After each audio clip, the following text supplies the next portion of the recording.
जय काळसिद्ध. मी आता समोर दासबोध ग्रंथ ठेवलेला आहे, कळलं? आणि त्यामधले काही नाही, मी जास्त बोलणार नाही, 1, 2, 3 ओव्या समोर ठेवलेल्या आहेत, त्याच मी आता पाहणार आहे. बघा काय म्हणतात समर्थ, काय म्हणतात. मिथ्यातेची झाले सत्य, सत्यतेची झाले असत्य, मायावी भ्रमाचे कृत्य ऐसे असे. सत्य कळया कारणे बोलिली नाना निरूपणे, तरी उठे ना धरणे असत्याचे. असत्य अंतरी बिंबले, न सांगता ते दृढ झाले, आणि सत्य असूनी हरपले जेथील तेथे. आता बघा, सत्य काय आणि असत्य काय आपण लक्षात घेऊ. सत्य काय, आपण सगळेजण हे देहधारण करून भूतलावर आलोय. मग सत्य काय आहे, आपण शरीर आहोत का? काय सत्य काय, जे सतत आहे ते. म्हणजे हे जर आपण पाहिलं तर आपल्या लक्षात येईल, मी आत्मा आहे हे सत्य आहे. आणि आपल्याला वेदांनी हाच बोध केलेला आहे. आपल्या सद्गुरु माऊलीने आपल्याला हाच बोध केलेला आहे. म्हणजे काय, आपण सगळे जो आहोत, देहधारण कोणी या भूतलावर जे आलेले आहोत, हे सगळे आत्मा आहोत, बस. पण काय झालं, मिथ्या काय आहे, पंच अनात्मा आहेत. पंच अनात्मा आहेत. आता अनात्मा कुठले, 5 अनात्मा आहेत ना. आता ह्या त्या अनात्माबद्दल काय होतं, आपल्याला अहंकार निर्माण होतं आणि ममकार निर्माण होतं. मग आता अहंकार निर्माण करणारे अनात्मा कुठलं, शरीर आणि मन, हे दोन्ही अनात्मा आहेत. पण या शरीराबद्दल आपल्याला अहंकार असतो, कळलं की नाही? आणि बुद्धीबद्दल मी एवढा हुशार आहे, मी PhD झालोय, मी इंजिनियर झालोय, इतकं शिकलोय, तिथलं शिकले, म्हणजे ह्याच्याबद्दल आपल्याला अहंकार असतो, कळलं ना? आणि ममकार, आता पोझिशन, प्रोफेशन आणि परिवार, ह्याच्याबद्दल आपल्याला ममकार असतो.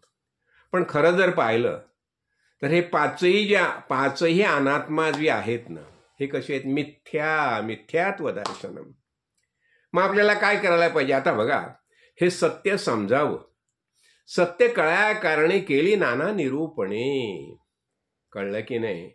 पण तरी उठे ना धरणे असत्याचे. पण असत्य इतकं आपल्याला डांबून बसलेलं आहे. असत्य म्हणजे काय, हे मिथ्या जे आहे ना, ह्यालाच आपण सत्य धरून समजलेलं आहोत, बसलेले आहोत. आणि ते काय धरणं सोडायला तयार नाहीत, पकडून बसलंय आपल्याला. म्हणजे हे पंच अनात्मा जे आहेत त्यांनी आपल्याला पकडून धरलेलं आहे, सोडायला तयार नाही आहेत. आणि त्या पंच अनात्मानाच जे असत्य आहे त्यालाच आपण सत्य समजून बसलेले आहोत.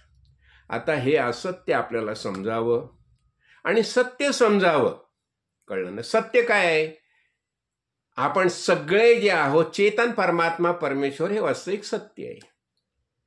पण ते सत्य असून त्याला आपण मानायला तयार नाहीये, कळलं ना? आता हे जे सत्य आहे हे समजावण्यासाठी आपल्या सद्गुरु माऊलीने खूप प्रयत्न केले, अनेक ग्रंथांनी हेच प्रयत्न केलेत. दासबोधामध्ये हेच समजावलेलं आहे.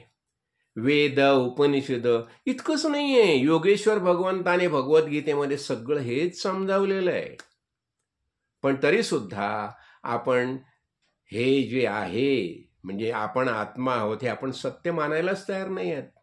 आपण स्वतःला शरीरच धरून बसलोय. आणि हे जे असत्य जे आहे ना, हे अंतरी बिंबले, असं बिंबलंय आणि इतकं दृढ झालेलं आहे, कळलं ना? आणि जे सत्य आहे ते आपण सोडून दिलेलं आहे, कळलं ना? म्हणजे इथे थोडक्यात मला एवढंच सांगायचं आहे, सत्य काय आहे, हे संपूर्ण विश्व जे आहे, चराचर विश्व आहे, हे माया आहे. आणि ह्या विश्वाचं अधिष्ठान जे आहे हे परब्रह्म आहे.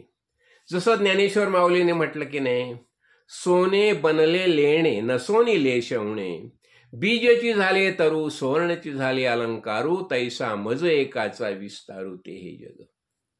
आपण दागिने पाहतो, अनंत अलंकार पाहतो. पण त्या अलंकारामध्ये आपण आकार पाहतो, डिझाईन पाहतो. पण त्या अलंकारामधलं सुवर्ण पाहतो का आपण? तिकडे आपलं लक्ष जातं का? नाही जात. आपलं लक्ष फक्त आकाराकडेच जातं. तसंच हे संपूर्ण विश्व जे पसरलेलं आहे, ह्या विश्वाच्या सदा आकाराचा परिचय मनालागी जडला, म्हणून हा आत्मा जवळी असता दूर पडला. परी जेव्हा श्री गुरु कृपे ओळख पडे, आकारी मन जडले ते सत्वरी उडे. जेव्हा आत्मज्ञानी महापुरुष काळसिद्धेश्वर महाराजांच्या सान्निध्यात आपण जातो, तेव्हाच ते आपल्याला सांगतात, बाबा तूच ब्रह्म आहेस म्हणून. मग आता हे सत्य जे आहे आपल्याला कळलं ना. कशाने कळलं? श्रवणाने.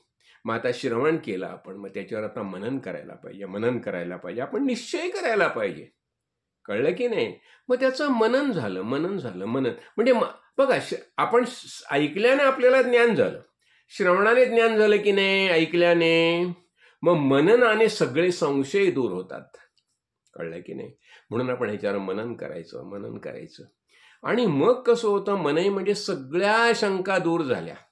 मग त्याचा निधिध्यास म्हणजे येता जाता चालता बोलता बस मी आत्मा आहे हाच निश्चय करायचा. कळलं ना? बस. आणि जे अनात्मा आहेत त्यांना दूर करायचं. पंच अनात्मा आपण पाहिलं ना, त्यांना दूर करायचं आणि आत्म्याचा निश्चय करायचा. आणि जेव्हा हा आपला निश्चय होईल, मग कळलं की नाही, आणि हा निश्चय झाल्यानंतर आपली तेवढी ज्ञानदृष्टी पक्की होईल. आपला निश्चय होईल, मी आत्मा आहे. आणि मी आत्मा आहे हा निश्चय झाल्यानंतर जो पूर्णत्वाचा आनंद आहे, जी मुक्त स्थिती आहे, तो आनंद आपण अनुभवू शकू. बस एवढंच मला सांगायचं होतं. हा आपण निश्चय करूया. चला, श्रवण, मनन, निधिध्यास आणि आपल्या काळसिद्धेश्वर माऊलीने जे सांगितलंय त्याच्यावर आपण सतत हे करूया, चिंतन करूया. आणि मी आता जे काळसिद्ध माऊलीचा जो अमरकोश म्हणून जे पुस्तक लिहिलेलं आहे बघा, मी दिलंय, सगळ्यांना दिलंय बघा. त्या पुस्तकामध्ये महाराजांनी आत्म्याशिवाय काहीही सांगितलेलं नाही. तेव्हा ते पुस्तक तरी नित्य नियमाने वाचत जा. आणि अनेक आता प्रवचनं जी मी पाठवतो आहे, कळलं ना, 5-5 मिनिटाची प्रवचनं करा, ऐकण्याचा प्रयत्न करा. कळलं ना?